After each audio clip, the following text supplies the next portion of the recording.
المرسلين أما بعد فأعوذ بالله من الشيطان الرجيم بسم الله الرحمن الرحيم يا أيها الذين آمنوا خذوا حذركم فانفروا ثبات أو انفروا جميعا صدق الله خالقنا العظيم مولاي صل وسلم دائما أبدا على حبيبك خير الخلق كلهم محمد سيد الكونين والثقلين والفريقين من عرب ومن عجم اللهم صل على محمد وعلى آل محمد كما صليت على إبراهيم وعلى آل إبراهيم إنك حميد مجيد اللهم بارك على محمد وعلى آل محمد كما باركت على إبراهيم وعلى آل إبراهيم إنك حميد مجيد. قابل صدر احترام برادران اسلام، السلام علیکم ورحمۃ اللہ وبرکاتہ.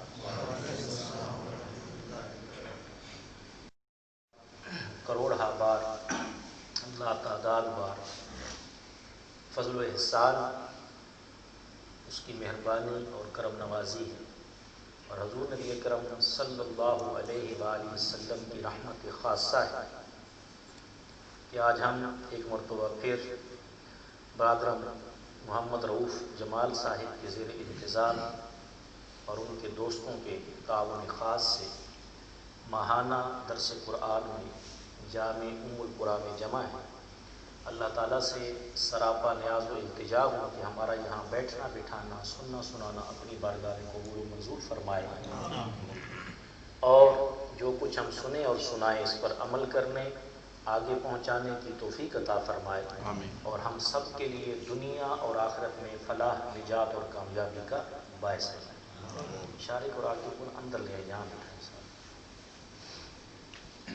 اور بھی بچوں کے دو چار لے آئے ان کو اندر آ. پچھلے 3 دن سے طبیعت میری بہت زیادہ خراب ہے، تو آج مجھے ڈر لگ رہا تھا کہ میں شاید آ بھی نہ پاؤں، لیکن اللہ تعالیٰ نے مہربانی کی ہے اور دن کو میں نے ریسٹ کیا تو اس کی وجہ سے الحمدللہ طبیعت بہتر تھی. تو پھر میں 3 بنیادی باتوں پہ انشاءاللہ ہوگا. پہلی، منافقین کی وہ خوبیاں جنہیں قرآن نے بیان کیا، یعنی صفات. دوسری، مومنین کی چند ایک صفات. اور تیسری، حضور نبی اکرم صلی اللہ علیہ وسلم کی نبوت عامہ.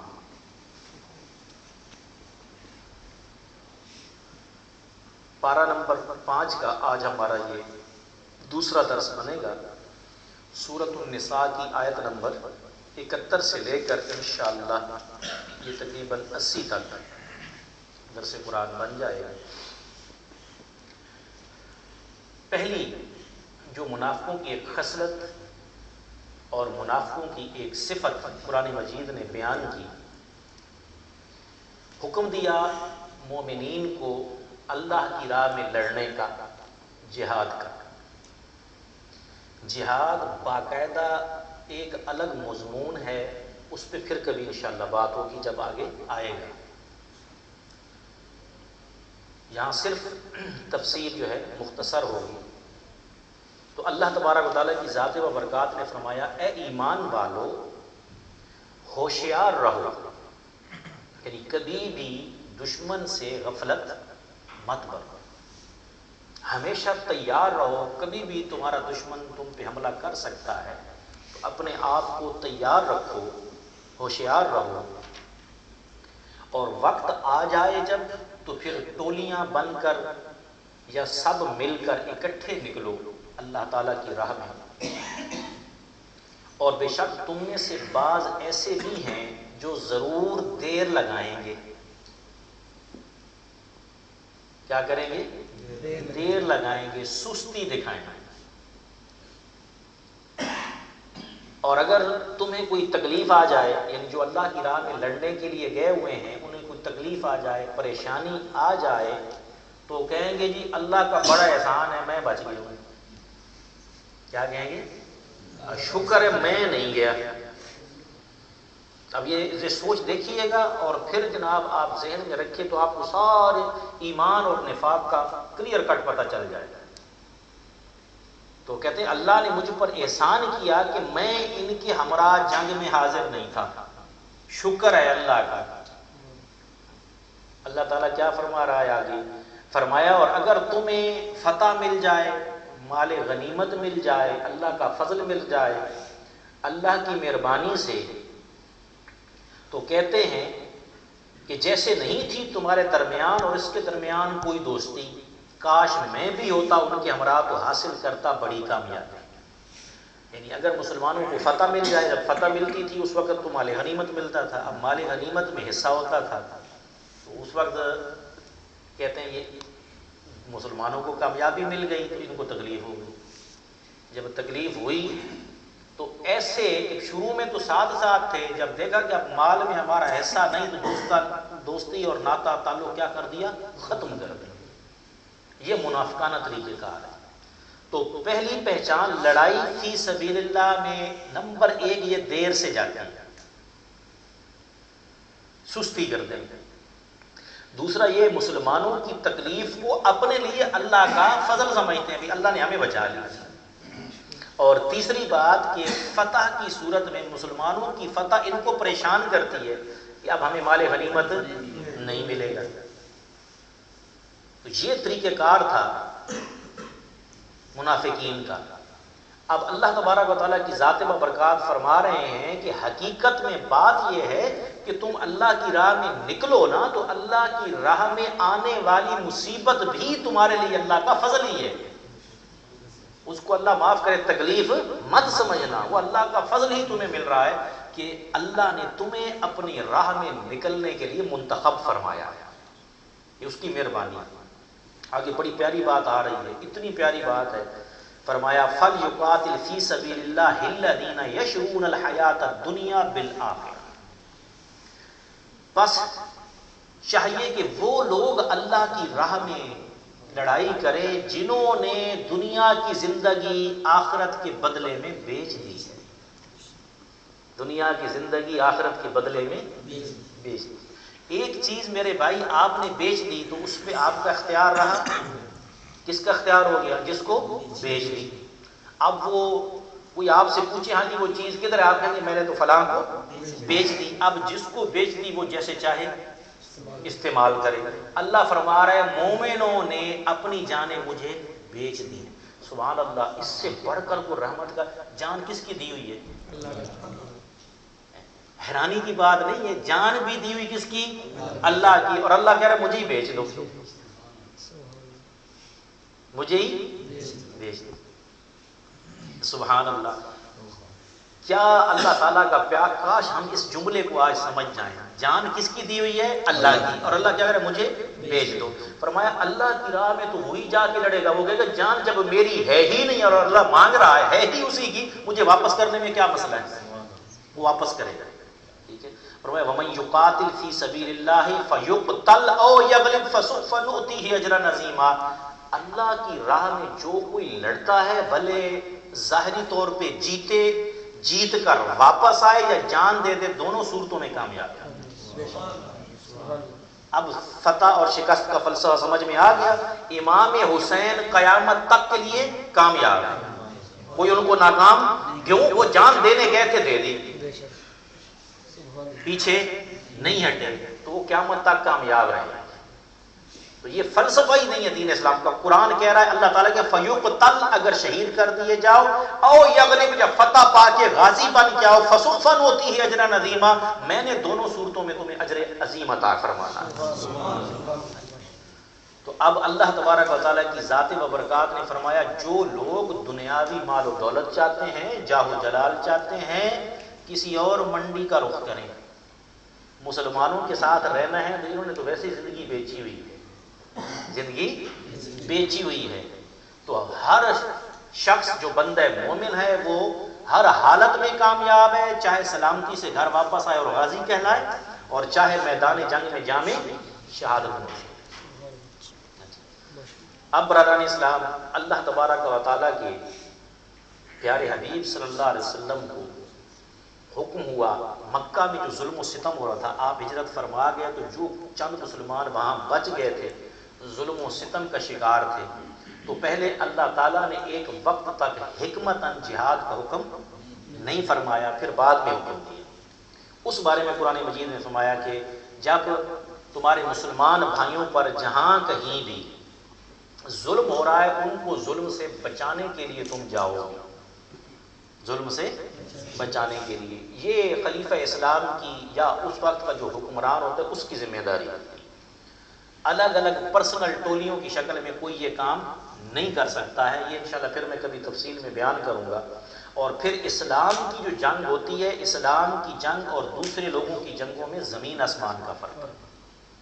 اسلام کی جنگ ہوگی دین اسلام کی سربلندی کے لیے، نمبر 1۔ نمبر 2، عدل و انصاف کے لیے، مساوات کے لیے، نیکی کے لیے، تقوی کے لیے، انسانیت کی بھلائی کے لیے۔ اور جو دوسرے ہوں گے وہ صرف اس لیے جنگ کریں گے کہ دوسرے ملک پہ قبضہ کر کے ان کے وسائل کو اپنے ہاتھ میں، مالی وسائل پہ قبضہ کریں، اس قوم کو غلامی کی زنجیر میں جکڑ لیں، اپنے لیے تجارتی منڈی بنائیں، اور جو قدرتی ذخائر اس ملک میں موجود ہیں اس سے فائدہ اٹھائیں۔ ان ساری چیزوں کو اللہ نے قرآن مجید میں کہا ہے باطل اور طاغوت۔ کیا کہا ہے؟ طاغوت۔ ایک لفظ اللہ نے استعمال فرما دیا، طاغوت ہے وہ۔ تو فرمایا جو مسلمان ہیں وہ اللہ کی راہ میں، اور جو کافر ہیں وہ طاغوت کی راہ میں کیا کرتے ہیں؟ جنگ کرتے ہیں۔ اب برادران اسلام، کوئی ایسی جماعت ہے یا ایسا گروہ ہے، بھلے وہ اسلام کے جھنڈے کے نیچے ہی کیوں نہ ہو، مقصد اس کا دنیاوی مال و دولت حاصل کرنا ہو، وہ طاغوت ہوگا، اسلام سے اس کا کوئی تعلق نہیں۔ اب آپ کو سمجھ میں آ گئی سارا جو آج کل دنیا میں چل رہا ہے؟ تو آپ خود سوچیں کہ مسلمان نماز پڑھ رہے ہیں مسجد میں اور اگلا ان کے مسجد کے اندر جا کر بم بلاسٹ کر رہا ہے، اس کو جہاد کہہ رہا ہے، یہ جہاد ہو سکتا ہے؟ کوئی ایک قرآن کی آیت بتا دو میرا دین، کوئی حدیث مبارکہ بتا دو۔ آپ صلی اللہ علیہ وسلم کی ذات بابرکات نے چند صحابہ کرام کو کہیں بھیجا، سیاستہ کی حدیث ہے، بڑی مشہور و معروف حدیث ہے، حضرت خالد بن ولید کی سربراہی میں، اور وہ وہاں گئے۔ اب حضرت خالد بن ولید کا ان لوگوں کے ساتھ جاہلیت میں تھوڑا آپس میں لڑائی جھگڑا تھا، تو یہ جاتے ہوئے اس قبیلے میں تھوڑا جھجکے۔ ان لوگوں کو دین اسلام قبول کیے عرصہ ہو چکا تھا، کسی نے افواہ اڑا دی ہوگی، زکوٰۃ لینے کی ان کو بھیجا، تو ایک آدمی کو انہوں نے شہید کر دیا۔ اب اس نے کلمہ پڑھا مرتے، اس نے کہا میں مسلمان ہوں، کلمہ پڑھا لیکن شہید کر دیا۔ جب واپس آئے آپ صلی اللہ علیہ وسلم سخت ناراض ہوئے، آپ بار بار کہتے تھے یا اللہ جو خالد نے کیا میں اس سے بری ذمہ ہوں، اس نے خود کیا ہے۔ اور حضرت خالد بن ولید رضی اللہ عنہ کو آپ صلی اللہ علیہ وسلم نے ڈانٹا اور کہا بھائی جب زبان سے وہ کلمہ پڑھ رہا ہے تمہیں کیسے پتا کہ اندر سے مسلمان نہیں؟ مجھے لوگوں کے دل چیر کر ایمان بچانے کا اور دکھانے کا کوئی اللہ تعالیٰ نے حکم نہیں دیا ہے۔ ظاہر ہے، ظاہر نماز پڑھ رہا ہے بندہ، مسلمان ہے، دین اسلام پہ قائم ہے۔ تو انشاءاللہ اس پہ پھر کبھی میں تفصیل سے بات کروں گا۔ اب برادران اسلام، یہ اللہ تبارک و تعالیٰ کی ذات بابرکات نے منافقین کی صفت بیان کی۔ دوسری پہچان یہ ہے جب مسلمانوں پہ جہاد فرض ہوتا ہے، پہلے تو منافق ان میں جب خیر و خوبی ہوتی ہے اندر رچ بس جاتی ہے، منافق اسی وقت پہچانا جاتا ہے جب جان دینے کا معاملہ آتا ہے، جب جان دینے کا معاملہ آتا ہے، میٹھا میٹھا ہپ ہپ اور کڑوا کڑوا تھو تھو۔ اب قرآن مجید کیا کہہ رہا ہے کہ اب دیکھیے الم تر الی الذین قیل لهم کفوا ایدیکم واقیموا الصلاۃ وآتوا الزکاۃ فلما کتب علیہم القتال اذا فریق منهم یخشون الناس کخشیۃ اللہ او اشد خشیہ۔ جب اللہ تبارک و تعالیٰ فرما رہا ہے کہ ہم نے پہلے نماز روزہ حج زکوٰۃ، تو اس میں مسلمان ان کے ساتھ منافق بھی کر رہا ہے کیونکہ اس میں جان نہیں جاتی، سب کر رہے ہیں، لیکن جیسے ہی فرض کیا گیا ان پر جہاد، ایک گروہ ان میں سے ڈرنے لگ گیا لوگوں سے ایسے جیسے اللہ سے ڈرا جاتا ہے۔ کتنا پیارا بیان ہے. لوگوں سے ڈر رہے ہیں کس طرح؟ جیسے اللہ سے ڈرنا چاہیے. لوگوں کو اللہ سمجھ رہا ہے، بلکہ قرآن کہتا ہے وہ اشد خشیہ، بلکہ اس سے بھی زیادہ. یعنی اتنا اللہ سے نہیں ڈرتے جتنا لوگوں سے ڈر رہے ہیں، مار دیں گے ہمیں. وقالوا ربنا لما كتبت علينا القتال، اور الٹا اللہ کو کیا کہنے لگے؟ یا اللہ یہ جہاد فرض ہی کیوں کیا ہے؟ یہ فرض ہی کیوں کیا ہے؟ لولا اخرتنا الی اجل قریب، تھوڑی دیر بعد فرض کر دیتا ہے، تھوڑی دیر بعد فرض کر. فرمایا اب اگلی بات بڑی جو بندہ مومن کے لیے سنہری حروف میں اپنے گھر میں لکھ کر لگانے والی ہے. فرمایا قل متاع الدنیا قلیل، دنیا کا جو سامان ہے بہت ہی تھوڑا ہے، قلیل ہے. متاع الدنیا قلیل، بہت ہی تھوڑا ہے. والآخرۃ خیر لمن اتقى، اور آخرت زیادہ بہتر ہے اس آدمی کے لیے جو اللہ سے ڈرتا ہے، تقوی اختیار کرتا ہے. مردان اسلام، تھوڑا سا آج میں آپ کو ایک آئیڈیا دیتا ہوں. آج کے عام دور میں ایوریج انسان جو زندگی گزار رہا ہے وہ میرے خیال میں 70 سے 80 کے درمیان ہے، اس سے زیادہ نہیں. آپ اتفاق کرتے ہیں اتنی ہے تقریباً، ٹھیک ہے. کوئی 90 کراس کر جائے 100 تک، یہ ایکسیپشنل کیس ہے، بہت کم لوگ ہیں. آپ ماشاءاللہ پیرنٹس بھی بیٹھے ہوں گے، والدین جو ہے آپ میں سے اکثر لوگ اور صاحب اولاد ہوں گے، اور جو نہیں اللہ تعالیٰ ان کو عطا فرمائے اور اس کی اچھی پھر تعلیم و تربیت کی بھی توفیق دے، تاکہ وہ مسلمان صحیح العقیدہ بنے اور امت مسلمہ کے لیے بھی اور انسانوں کے لیے بھی فائدہ مند بنے. بچے کی تعلیم اور تربیت ریگولر اگر آپ مکمل کریں، جس کو ہم 16 جماعت کہتے ہیں، ماسٹر ڈگری، تو اس تک پہنچتے پہنچتے بچے کی عمر 24 سال ہو جاتی ہے. ہوتی ہے یا نہیں ہوتی؟ 24 سال. اس کا مطلب یہ ہوا کہ آپ ہم 24 سال تک ڈیپینڈنٹ ہیں، پابند ہیں کس کے؟ اپنے والدین. پیسے بھی ان سے لینے ہیں، بات بھی انہی کی ماننی ہے. 24 کے بعد اب آپ جاب کے لیے جاتے ہیں تو 3 سے 4 سال آپ کو جاب سیکھنے میں، وہ کہتے ہیں ابھی نئے نئے ہو گئی، تمہارا 3 سال کیا ہے ایکسپیرینس چاہیے. 27 بچ گئے. اور جب شادی ہوئی اور والد بنے، اگر تو پیرنٹس الگ کر دیں تو خود مختار ہو گئے، پیرنٹس ساتھ رکھتے ہیں پھر بھی خود مختار نہیں. تو خود مختاری آپ کو اگر ملتی ہے تو شادی ہو گئی اگر 27-28 میں کہیں تو پھر تو ٹھیک ہے، نہیں تو نارمل 30 کو آج کل لوگ کر رہے ہیں. تو 30 سے 33 کے درمیان آپ کو خود مختاری ملے گی، 30 سے 33 کے درمیان. یہ یعنی آج سوچیے اس بات پہ. آپ کو میں 30 ہی کر لیتا ہوں، 30 سال میں آپ مختار بن گئے کہ گھر کے سربراہ بن گئے، آپ کی ذمہ داری میں بیگم آ گئی، بعد میں 2 سال بعد اللہ تعالیٰ نے آپ کو اولاد بھی دے دی. اب آپ خود مختار ہیں، اپنی مرضی سے آتے ہیں جاتے ہیں، بزنس کرتے ہیں، نوکری کرتے ہیں. ٹوٹل ایوریج میں نے کہا جو عمر ہے، اوسط عمر جو بن رہی ہے وہ 70 کر لیں آپ. تو 70 میں سے یہ کتنے نکل گئے؟ باقی کتنے بچ گئے؟ 40. ریٹائرمنٹ کی ایج کیا ہے؟ 60 کر گئے. تو اس کا مطلب یہ ہوا کہ 60 کے بعد اگلا بندہ آپ کو کام کے قابل سمجھتے ہی نہیں.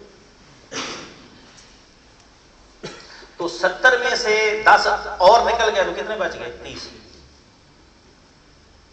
اس کا مطلب یہ ہوا دنیا میں ٹوٹل خود مختاری میرا ویر آپ کو 30 سال میں گئی، وہ بھی نصیب میں ہوئی تو یہ قابل غور ہے. خاص طور پہ وہ نوجوان جو ابھی نئے نئے خود مختار بنیں گے ان کے لیے 30 سال کی زندگی. قرآن اس کو کیا کہہ رہا ہے؟ کل متاع الدنیا قلیل. ہم سے بڑا کوئی بیوقوف یا نادان ہو سکتا ہے کہ یہ 30 سال کی زندگی، ابھی میں یہاں پوچھوں نا کتنے بندے بیٹھے ہوں مال میں کتنا عرصہ ہو گیا، اکثر جو ہے نا وہ کہیں گے کہ مجھے 10 سال ہو گئے، کوئی کہے گا مجھے 15 سال ہو گئے. افتخار بھائی سے پوچھیں کتنے سال ہو گئے؟ 17 سال ہو گئے، 27 سال ہو گئے، اور 30 سال میں اتنی سرکار پورے ہو گئے. ہم یہ 30 سال کی زندگی میرا ویر اس زندگی کے بدلے میں اللہ سے آسائشیں لے کر اس کو بھلا کے اگر گزار دیں، ہم سے بڑا بیوقوف ہو سکتا ہے؟ وہ زندگی کیسی ہے؟ خالدین فیہا، وہ ہمیشہ کی ہے، وہ ہمیشہ کی ہے۔ فیصل بھائی نے بڑا اچھا سٹیٹس لگایا ہوا ہے، کیا؟ We will be together forever. لگایا بھی جنت میں ہم ہمیشہ کے لیے اکٹھے ہوں گے، ابھی پریشان ہونے کی ضرورت نہیں ہے، خیر ہے، میں ادھر ہوں آپ ادھر ہیں، کوئی بات نہیں۔ تو جنت میں ہم نے رہنا ہے ہمیشہ کے لیے، تو جہاں ہمیشہ رہنا ہے ادھر کی کوئی تیاری، اور جہاں عارضی رہنا ہے تیاری پہ تیاری۔ بعض بچے چھٹیوں پہ جاتے ہیں، کتنی چھٹی جا رہے ہو بیٹا؟ 1 مہینہ۔ کیوں؟ بھائی کی شادی ہے۔ بھائی کی شادی کے لیے کتنا تیاری؟ 1 مہینہ۔ کیوں جا رہے ہیں جی؟ کزن کی شادی ہے۔ کتنے دن چھٹی؟ 15 دن۔ اور جہاں ہمیشہ کے لیے جانا ہے ادھر کی تیاری۔ دنیا میں رہیں، اللہ تعالیٰ کا فضل تلاش کریں، رزق حلال تلاش کریں، اللہ اور اس کے رسول کے احکامات۔ اور میں ایک جملہ کہتا ہوں، یقین کریں یہ جملہ میں نے خود سے پڑھاتے ہوئے بچوں کو میرے ذہن میں آیا، میں نے کہہ دیا، مجھے نہیں پتا، ہو سکتا کسی اور نے بھی لکھا ہوا، پاسبلٹی ہے۔ یہاں آپ اللہ کی مرضی کی زندگی گزاریں، وہاں اپنی مرضی کی زندگی گزاریں۔ یہاں اپنی مرضی کی گزاریں گے، ادھر اللہ کی مرضی کی گزارنی ہوگی۔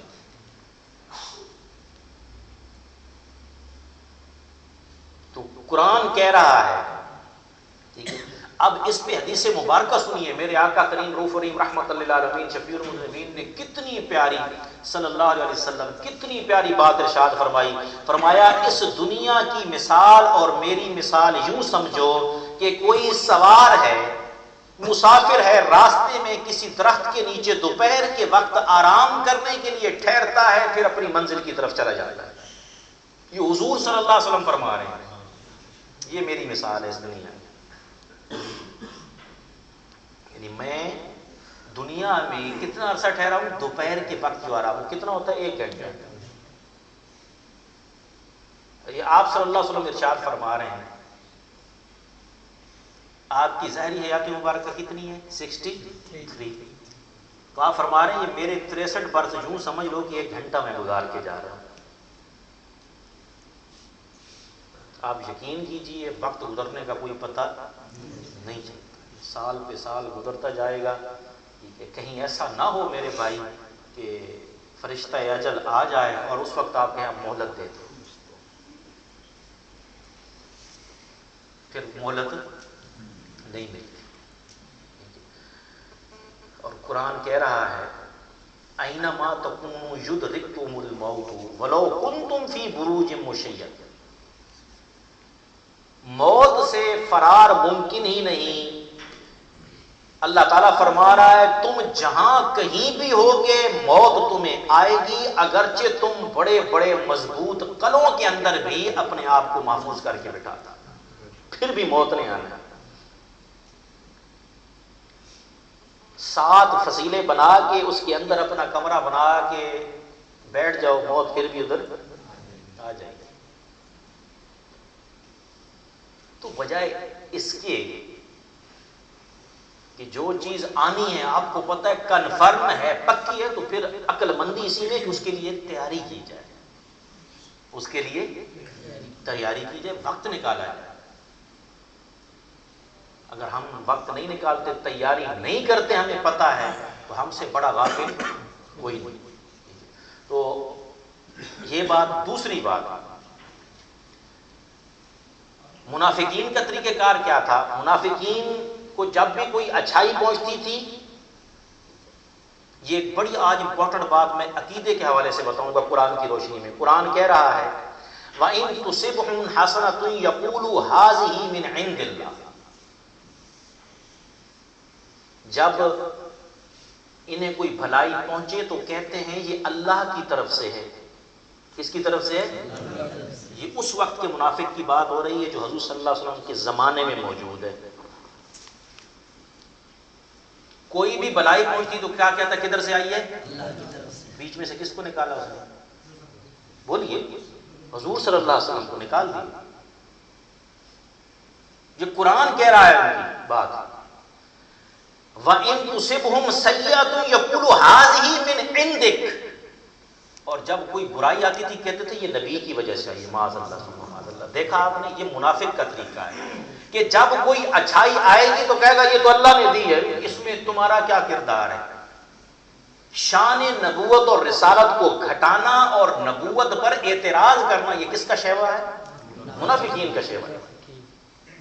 تو اب سرکار دو عالم صلی اللہ علیہ وسلم تو موجود ظاہری حیات میں نہیں ہیں, تو آج کے دور کا جو منافق ہوگا وہ حضور صلی اللہ علیہ وسلم کی ذات بابرکات پہ کیا کرے گا؟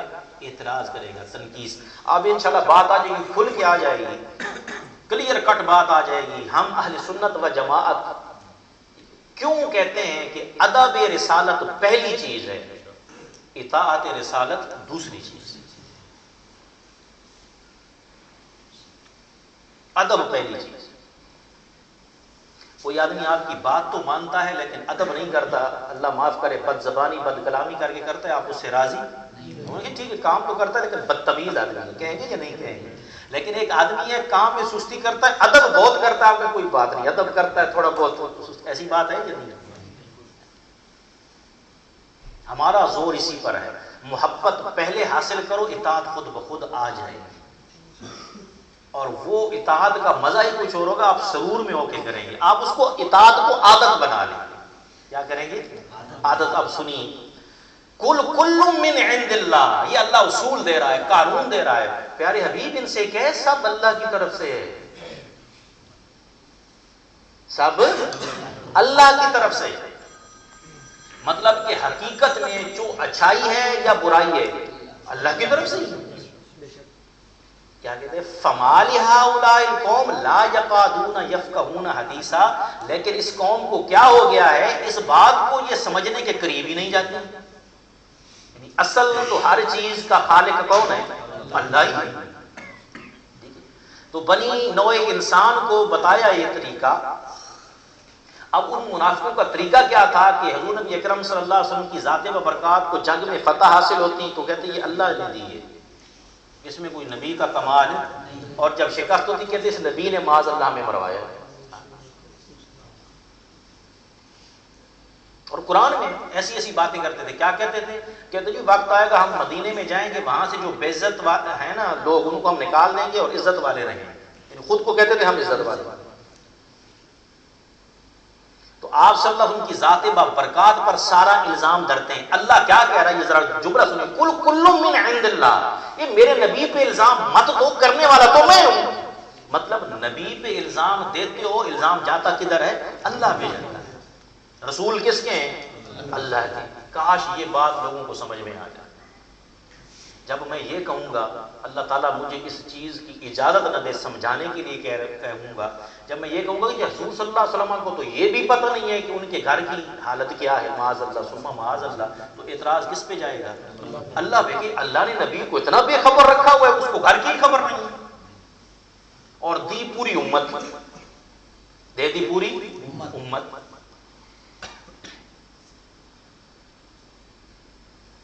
آگے چلیے. اللہ تبارک و تعالیٰ کی ذات بابرکات نے جھنجھوڑا. کیا کہا؟ لا یکادون یفقہون حدیثا. یہ منافق کی میں ایک اور علامت قرآن کی روشنی میں بتا رہا ہوں. جب آپ اس سے بات چیت کریں گے, اس کو حقیقت اور سچا عقیدہ بتانے کی کوشش کریں گے, وہ سننے آئے گا ہی نہیں, وہ بھاگ جائے گا. قرآن کہہ رہا ہے سننے کے قریب ہی نہیں آتے ہیں, سمجھنے کے قریب. بھئی آ کے بیٹھو تو صحیح نا, اگر تم راہ ہدایت چاہتے ہو, تمہیں پتہ ہے, آؤ علمی انداز میں بات کرو, بیٹھو نا. فرمایا قریب ہی نہیں آتے. اللہ تعالیٰ کہہ رہا ہے اے عقل کے اندھو, ہر کام کا فاعل حقیقی اور مسبب الاسباب تو اللہ ہی ہے, میرے محبوب پر کیوں الزام لگاتے ہو, ادھر کیوں الزام ترازی کرتے ہو؟ اب بعض علماء نے اس میں کہ کل من عند اللہ, اس کی تفسیر میں یہ لکھا ہے کہ یہ بھی ایسے محاورتاً وہ کہتے تھے, یہ محاورتاً کہتے تھے, جیسے کہ یہ تو تقدیر میں لکھا تھا, جو کہہ دیتا ہے اور یہ تو تقدیر میں لکھا تھا, ان کا کون سا کمال ہے. ما اصابک من حسنۃ فمن اللہ. اب اللہ رول بتا رہا ہے کہ میں فاعل حقیقی میں ہی ہوں, لیکن تمہیں ایک ادب سکھا رہا ہوں. کیا ادب سکھا رہا ہوں؟ تمہیں جو کوئی بھلائی پہنچے وہ اللہ کی طرف سے، وما اصابک من سیئۃ فمن نفسک، اور جو ہے تو تکلیف پہنچے نا وہ تم لوگوں کی اپنی طرف سے، مطلب کہ تم نے کام ہی ایسا کیا ہے کہ تم اس کے حقدار بن گئے ہو۔ اللہ تعالیٰ کبھی بھی کسی کے ساتھ برائی کا ارادہ نہیں فرماتا، وہ اچھائی ہی کرتا ہے، اس کے ہاں تو یہ چیز ہے ہی نہیں۔ تو اب برادر اسلام، اللہ تبارک و تعالیٰ کی ذات بابرکات نے فرمایا کہ یہ جتنی خوشحالی ہے، احسان، آرام، اس کا مقصد یہ ہوتا ہے کہ اللہ اپنے بندے کا امتحان بھی لے، کہ وہ دیے گئے انعام پر شکر بھی ادا کرتا ہے، اور تکلیف اور رنج کے باعث انسان اپنی کوتاہی اور غفلت جو ہے اس کو سمجھے کہ یہ میری کوتاہی کی وجہ سے، غفلت کی وجہ سے مجھے تکلیف آئی ہے، پریشانی آئی، جیسے غزوہ احد میں ہوا۔ اب ظاہری سبب کیا بنا کہ صحابہ کرام کے ایک گروہ نے حضور صلی اللہ علیہ وسلم کی بات نہیں مانی، اپنی جگہ چھوڑ دی، تو اللہ تبارک و تعالیٰ نے یہ سمجھایا ہے۔ تو اب برادران اسلام یہ بات کر کے اب حضور نبی اکرم صلی اللہ علیہ وسلم کی ذات بابرکات کی عظیم نبوت،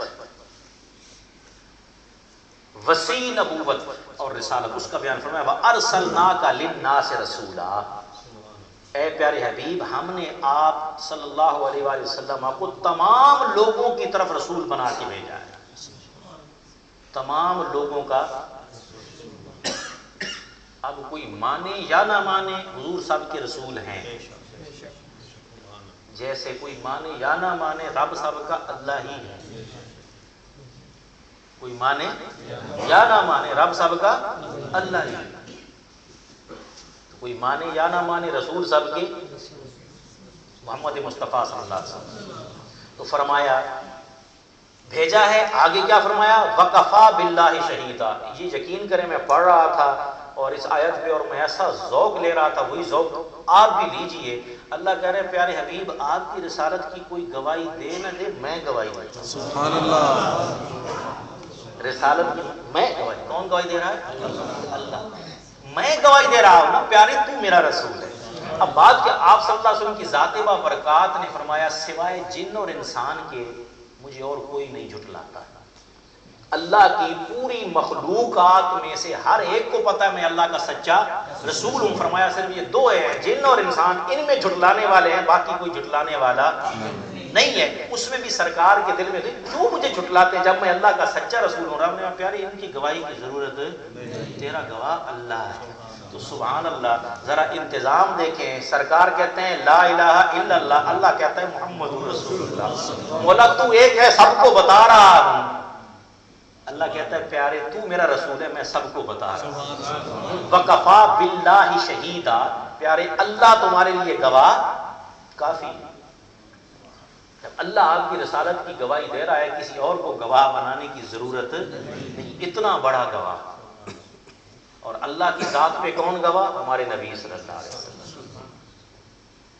فرمایا مَن یُطِعِ الرَّسُولَ فَقَدْ أَطَاعَ اللَّهَ، کاش آج کے مسلمان کو یہ بات سمجھ میں آ جائے، مَن یُطِعِ الرَّسُولَ۔ یہاں آج شان علی صاحب بھی نہیں آئے ہیں، تو آپ میں سے موسٹلی جتنے بھی دوست ہیں عربی گرامر آپ کو آتی نہیں، تو میں آسان کر کے اب سمجھانے کے لیے اطاع یطیع، یہ عربی کا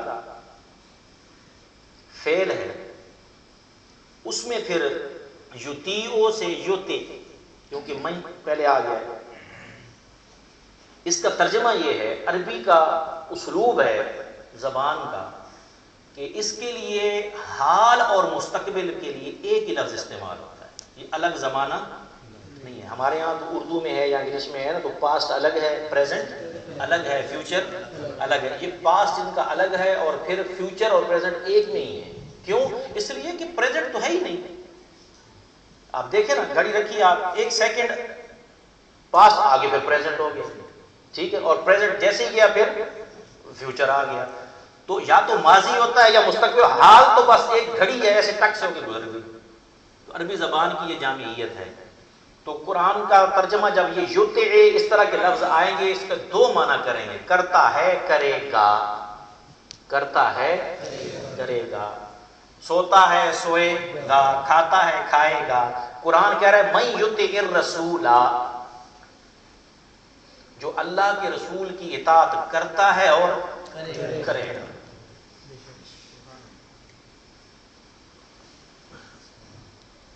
اب اگلا جملہ دیکھیے، قرآن کہہ رہا ہے فقد اطاع اللہ، فقد اطاع اللہ۔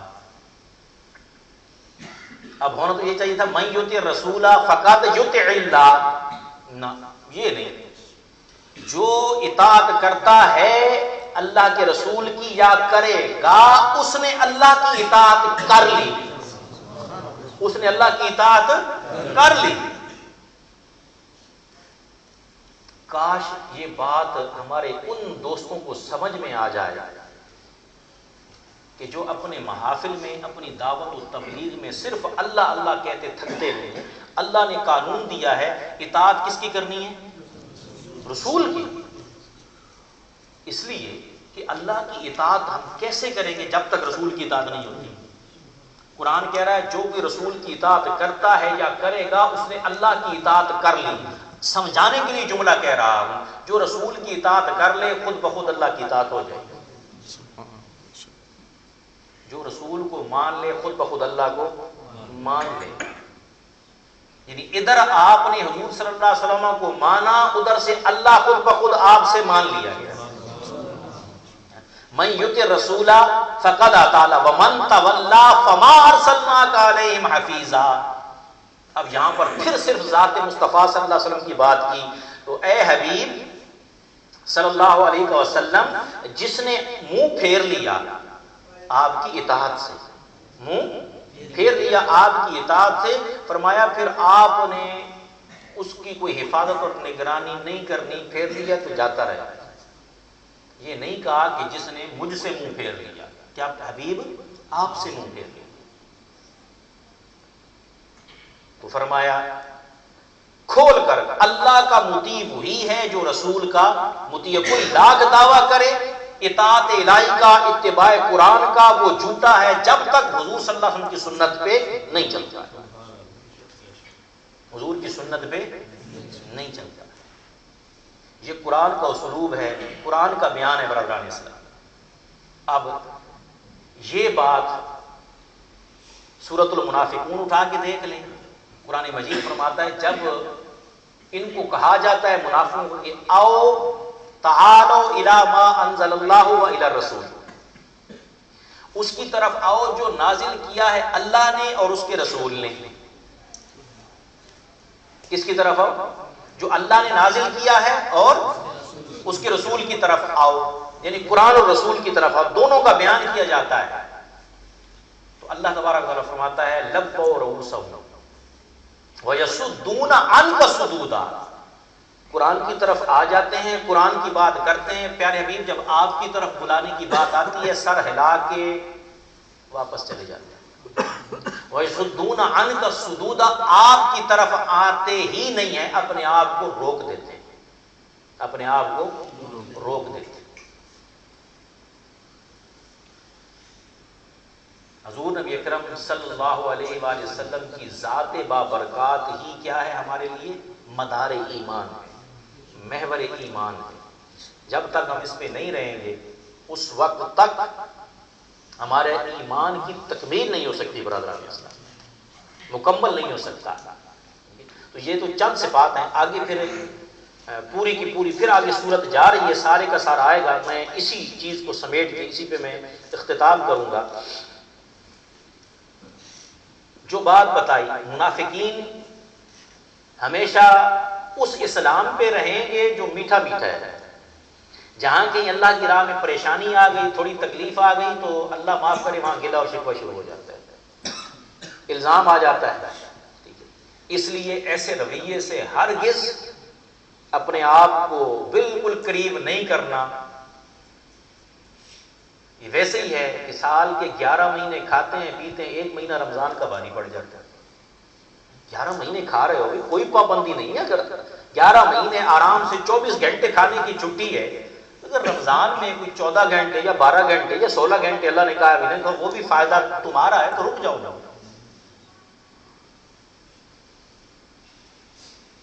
ایسی سوچ، ایسی فکر اور ایسا خیال، اس سے احتراز ضروری ہے۔ قرآن مجید فرقان حمید میں کلیئر کٹ، ابھی موضوع نہیں انشاءاللہ میں دیکھوں گا آگے، پاسبلٹی ہے، میں آج ہی میں سوچ رہا تھا میں انشاءاللہ اس پہ ایک کتاب لکھوں گا، بس اگر مطالعے کی طرف آئیں پڑھیں تو پھر ہے نا کہ صراط مستقیم کیا ہے۔ ہر آدمی جب یہ دعویٰ کرے گا میں ہی ٹھیک ہوں تو کیسے پتہ چلے گا؟ آج اس کی ایک کسوٹی میں آپ کو بتاتا ہوں۔ قرآن کہتا ہے، سورہ فاتحہ آپ پڑھتے ہیں اور سب کو تقریباً زبانی یاد ہے، اعوذ باللہ من الشیطان الرجیم، بسم اللہ الرحمن الرحیم، الحمدللہ رب العالمین، الرحمن الرحیم، مالک یوم الدین، ایاک نعبد و ایاک نستعین۔ آگے ہے، سارے پڑھیے، اہدنا الصراط۔ اب اس کا ترجمہ کیا ہے؟ اے اللہ ہمیں سیدھے راستے پہ چلائے رکھنا، سیدھے راستے پہ۔ ہاں، بعض لوگ کہتے ہیں ہمیں سیدھا راستہ دکھا، سیدھا راستہ بھئی اللہ نے دکھایا تو ہے، تو تب تو یہ تم پڑھ رہے ہو، مطلب اب راستہ مولا دکھا تو دیا، اسی پہ چلائے رکھنا۔ یہ دعا کس سے کر رہے ہیں؟ بولیے نا۔ ہاں، آپ نے نام لے لیا کسی ولی کا، نیک صالح بزرگ کا، یا دین اسلام میں کسی ایک کی پیروی کرنے کا، اللہ معاف کرے اگلے نے فرقہ واریت کا بھی الزام آپ پہ لگا دیا، اور ذات پرستی کا، شخصیت پرستی کا الزام بھی لگا دیا۔ یہ قرآن، یہ دعا کس نے سکھائی؟ بولیے، سورہ فاتحہ کس نے سکھائی؟ اور یہ ایسی سورت ہے جو 7 دفعہ آئی ہے۔ کتنی دفعہ آئی ہے؟ 7 دفعہ نزول ہوئے، 7 مسانی اس کو کہا جاتا ہے۔ اہدنا الصراط المستقیم، اے ہمارے رب ہمیں سیدھے راستے پہ چلائے رکھنا۔ آگے کہا صراط الذین انعمت علیہم، صراط الذین انعمت علیہم، ان لوگوں کا راستہ جس پہ تو نے انعام کیا۔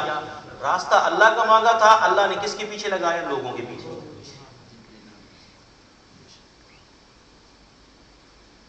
یہ تو ایسا ہی نا کہ آپ مجھ سے کوئی سوال پوچھیں، ہاشمی صاحب یہ سوال کا جواب دیں، میں کوئی شان علی صاحب سے پوچھ لیں، تو آپ کو یہ حق نہیں بنتا کہ ہم آپ سے پوچھتے ہیں، آپ ادھر بھیجتے ہیں۔ بولیے نا، سوال تو بنتا ہے نا آپ کا، جی ہم تو آپ سے پوچھ رہے ہیں، آپ ہمیں ادھر بھیج رہے ہیں، ہم تو آپ کے پاس آئے ہیں۔ تو میں کہوں گا کہ جناب ادھر بھی جائیں گے تو وہ بھی سمجھ لیں میں ہی ہوں، کیونکہ وہ جو بات کریں گے مجھے پتہ ہے کیا کریں گے۔ یا اللہ میں سیدھے راستے پہ چلا، میں ٹھیک ہے سیدھے راستے پہ چلاتا ہوں، لیکن ان لوگوں کا راستہ جس پہ میں نے انعام کیا ہے، راستہ لوگوں کا ہی ہے۔ صراط الذین انعمت علیہم، بولا جس پہ تو نے انعام فرمایا ان لوگوں کا راستہ۔ اب انعام یافتہ بندے کون ہیں یہ بھی قرآن بتا رہا ہے، انعم اللہ علیہم من النبیین والصدیقین والشہداء والصالحین۔ آج میں آپ کو بتا رہا ہوں، کوئی بندہ ہے اسے تو ہاں جی اولیاء اور صلحاء کو مانتے ہو، یہ بیعت کا طریقہ مانتے ہو، پیر و مرشد یہ جو روحانی ہدایت والا یہ راستہ مانتے ہو کہ نہیں مانتے ہو، پھر تم تو صالحین سے نکل گئے۔ یہ قرآن والا راستہ ہے، تم صالحین سے تو ہٹ گئے، تم صرف اللہ کی بات کر رہے ہو، اس کا مطلب تم نبی سے بھی گئے، صدیقین سے بھی گئے، شہداء صالحین، تو اس کا مطلب تم ہدایت پہ نہیں ہو۔ اچھا جب اس راستے پہ آ جائیں، بعض لوگ کیا جملہ استعمال کرتے ہیں، سارے ہی ٹھیک ہیں جی، اللہ معاف کرے ساری ٹھیک ہے، پھر مسلمان کیا اور کافر کیا، اللہ اللہ خیر کرتا ہے، قربان چاہیے آپ کے ایمان کی۔ اللہ کے رسول کیا فرما رہے ہیں بھئی میری امت میں کتنے فرقے ہو جائیں گے؟ 73، ایک ناجی ہوگا۔ اچھا ایک ناجی ہونے کا یہ بھی مطلب نہیں ہے، یہ بعض لوگوں کی کنفیوژن غلط فہمی ہے، ان سارے میں سے جو بھی ہے کسی کا عقیدہ فرقہ وہ اس پہ رہے گا، اس کے بغیر تو کام ہی نہیں ہے، یہ تو میں بتا رہا ہوں، وہ اس پہ رہے گا، ضرور رہے گا، لیکن اس میں عقیدہ اس کا کیا ہے؟ عقیدہ اس کا اگر تو عقیدہ صدیقین شہداء صالحین انبیاء والا ہے، بھلے کسی بھی فرقے میں ہے، وہ فرقہ ناجیہ کے اندر آ جائے گا۔ میں مثال دیتا ہوں، کوئی پاکستان میں ہے، انڈیا میں ہے، بنگلہ دیش میں ہے، امریکہ میں، جہاں عقیدہ اسلام اس کا درست ہے وہ ایک فرقہ بن کے نجات پا جائے گا، اتنی سی بات ہے۔ اگر کوئی اہل حدیث میں ہے، کوئی وہابی میں ہے، کوئی شیعہ میں ہے، سنی میں ہے، عقیدہ اس کا یہی ہے چاروں والا، نبی جی صدیقین شہداء صالحین، وہ کیا کرے گا؟ نجات پائے گا۔ کیوں؟ عقیدہ اس کا درست ہے۔ ہاں جان بوجھ کر وہ ایسے عقیدے کے اندر ہے جس کو پتہ ہے کہ میں ادھر غلط کر رہا ہوں پھر کبھی نجات پانے والا نہیں. اور اس پہ نشانیاں موجود ہیں. اب آپ دیکھ لیجیے الحمدللہ. میں آپ کو صرف ایک یہاں کا عمان کا آپ کو تجربہ بتاتا ہوں. آپ مجھے یہ بتائیے کہ انسان میں عقل و شعور جس کو آپ کہہ سکتے ہیں، ہمارے ہاں تو مشہور ہے، پتہ نہیں انڈیا میں یا بنگلہ دیش میں ایک عقل ڈاڑھ نکلتی ہے. اکبر بھائی نکلتی ہے کس ایج میں؟ 18. جزاک اللہ. میں یہ سننا چاہتا تھا کب نکلتی ہے اور بڑی تکلیف سے نکلتی ہے. تو ہمارے ہاں جب دانت کو تکلیف دے نا بہت زیادہ ہو گیا، یہ عقل ڈاڑھ ہی نکل رہی ہے، بڑی تکلیف، یعنی عقل آتی ہے لیکن تکلیف سے آتی ہے. تو ایک اگر لڑکا 24 سال کا مطلب عقل ڈاڑھ تو نکل آئی ہوگی اس کی. میں بار بار کہتا ہوں، 1000 بار کہتا ہوں، ہر ایک کا اپنا عقیدہ ہے، اس پہ سوچ سمجھ کے اگر وہ عمل کر رہا ہے اس کو حق ہے. اس کو میرا عقیدہ ہے، میں سوچ سمجھ کے عمل کر رہا ہوں، اس پہ عمل کرنے کا مجھے حق ہے. یہ فرقہ واریت نہیں ہے. فرقہ واریت یہ ہے کہ میں جس عقیدے پہ عمل کرتا ہوں اسی کو صحیح سمجھ کے دوسرے سال کو کافر سمجھ کے قتل کرنے کا فتویٰ دیتا ہوں. یہ غلط ہے. ایک بات. دوسری بات، عالم یا مجتہد، عالم یا مجتہد وہ چاہے کسی امام کو فالو نہ کرے. کیوں؟ وہ ساری چیز کو جانتا ہے. تقلید میں آئے یا نہ، عوام الناس کو تو نہیں پتہ. عوام الناس کو تو نہیں پتہ. عوام الناس کو ایک فالو کرنے کے لیے اس لیے کہا گیا کیونکہ ان کو پتہ ہی نہیں ہے، ساری چیز ان کے سامنے ہی نہیں ہے. اب 24 سال کا ایک لڑکا عمان میں مجھے فون کرتا ہے، میرا اسٹوڈنٹ رہا ہے، یہ میں سچا واقعہ آپ کو بتا رہا ہوں. کہتا ہے سر میں دکان پہ بیٹھتا ہوں تو میرے پاس تبلیغ والے آ جاتے ہیں، بلا کے لے کے جاتے ہیں. ٹھیک ہے، تو کبھی کوئی جو غیر مقلد اہل حدیث وہ آ جاتا ہے، وہ مسئلہ کہتے ہیں میں تو پریشان ہوں اس میں، سر سچائی کس کے پاس ہے، آپ مجھے گائیڈ کریں. میں نے اس کو کہا کہ آپ، میرے پاس اتنا ٹائم نہیں کہ میں بیٹھوں اور سمجھاؤں، آپ اس طرح کریں، انٹرنیٹ آپ کے پاس ہے، کہتے ہیں 24 گھنٹے وائی فائی موجود. میں نے کہا آپ وہابی جن کو ہم غیر مقلد اہل حدیث کہتے ہیں ان عالموں کو بھی سنیے، آپ شیعہ حضرات کو بھی بیٹا سنیے، آپ دیوبندی حضرات کو بھی سنیے، اور آپ پھر اہل سنت ہمارے جو علماء ان کو بھی سنیے. آپ کو میں 10 سے 15 دن دیتا، پھر چند ایک میں نے نام گنوائے کہ یہ بڑے بڑے مشہور عالم ہیں، آپ ان کو سنیے. سننے کے بعد مجھے ایک رائے دیجیے گا. جب وہ رائے آپ دیں گے نا پھر میں آپ کو آگے چلاؤں گا. بات کہہ سکتے ہیں کہ نا سمجھ بچہ تھا، اس لیے میں نے عقل ڈاڑھ اور یار سے بات پہلے منوا لی. 15 دن بعد اس نے فون کیا، اس نے کہا سر سب کو میں نے سنا ہے،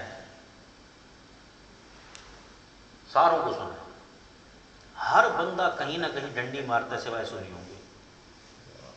اور یہ میں آپ کو بتا رہا ہوں اس بچے کا کوئی مذہبی بیک گراؤنڈ نہیں تھا، یہ بھی میں بتا رہا ہوں. نماز بھی گھر والے نہیں پڑھتے تھے، نماز بھی بالکل جس کو آپ کہتے ہیں کہ عام ماحول کے صرف کلمہ پڑھ کے ہم مسلمان ہیں، اس کے علاوہ کوئی دین کا پتہ، قرآن بھی پڑھے ہوئے نہیں.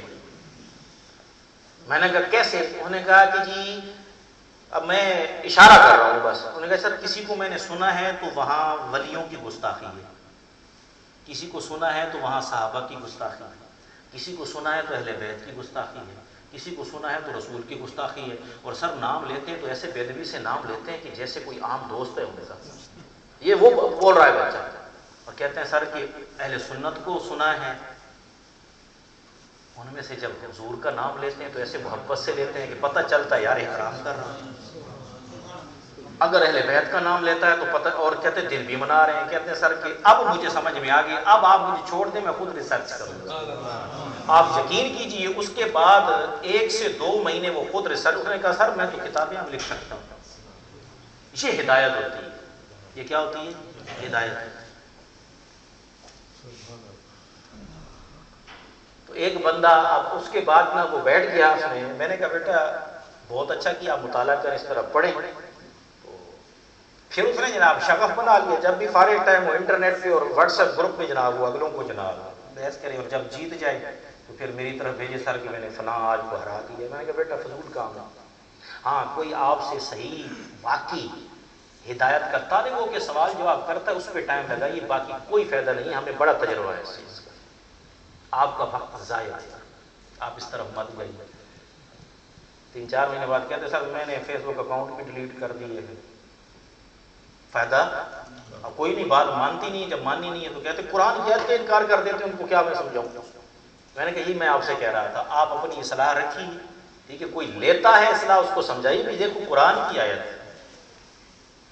تو برادران اسلام، جہاں کہیں بھی کوئی بھی ہے، یہ 4 اللہ تعالیٰ نے بتا دی ہستیاں. تو اب انبیاء کرام کا طبقہ تو آنا ہی نہیں ہے. صدیقین بھی رہیں گے، شہداء بھی رہیں گے، صالحین بھی رہیں گے.